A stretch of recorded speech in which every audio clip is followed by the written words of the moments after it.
Sa digital age, ang mga kwento ay maaaring kumalat na mas mabilis kaysa sa mga katotohanan. Ang mga emosyon ay kadalasang gumagalaw ng mas mabilis kaysa sa mga paliwanag at ang mga pampublikong figura ay nasa gitna ng mga pag-uusap na hindi nila sinisimulan.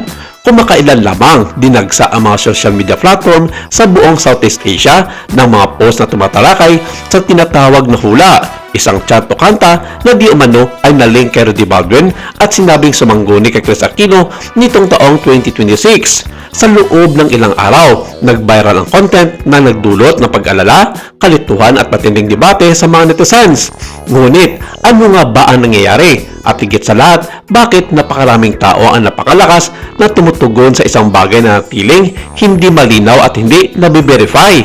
Ang artikulong ito ay hindi naglalayong kumpirmahin o tanggihan ang mga claim.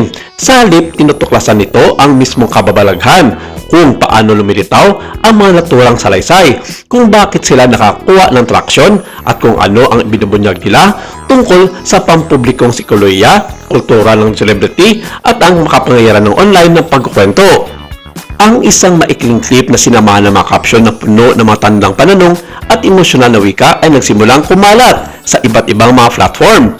Ang post ay nag-claim na ang isang hula na naugnay kay Rudy Baldwin ay muling lumitaw, remisinterpret ng iba na may mga sanggunian ng mga netizens ay konektado kay Chris Aquino at sa taong 2026. Inamin kasi mismo ni Rudy Baldwin itong maunang bahagi ng January na may malaking kaganapan sa buhay ni Chris at ito ay ang kanyang agarang pagaling ng kanyang kalusugan mula sa masakit na dulot ng autoimmune disease. Sa loob ng ilang oras, libo-libong beses nang nirepost ang clip kasabay ang mga video ni Chris na tila malaki na ang pagbabago. Ang mga komento ay mula sa pagkabigla at pag-alala hanggang sa pag-aalinlangan at katatawanan.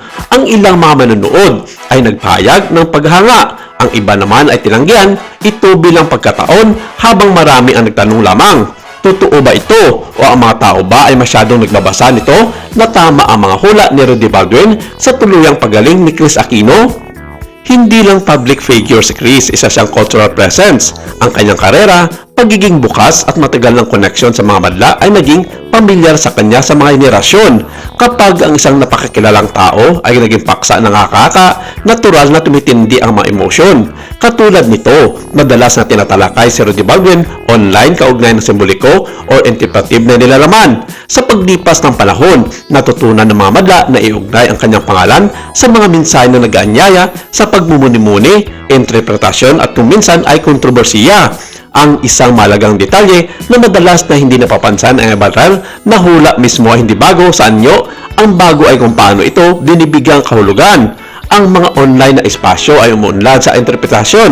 Ang isang parirala ay maaaring i-post, i-replay, muling i-caption at i-reframe ng walang hangganan.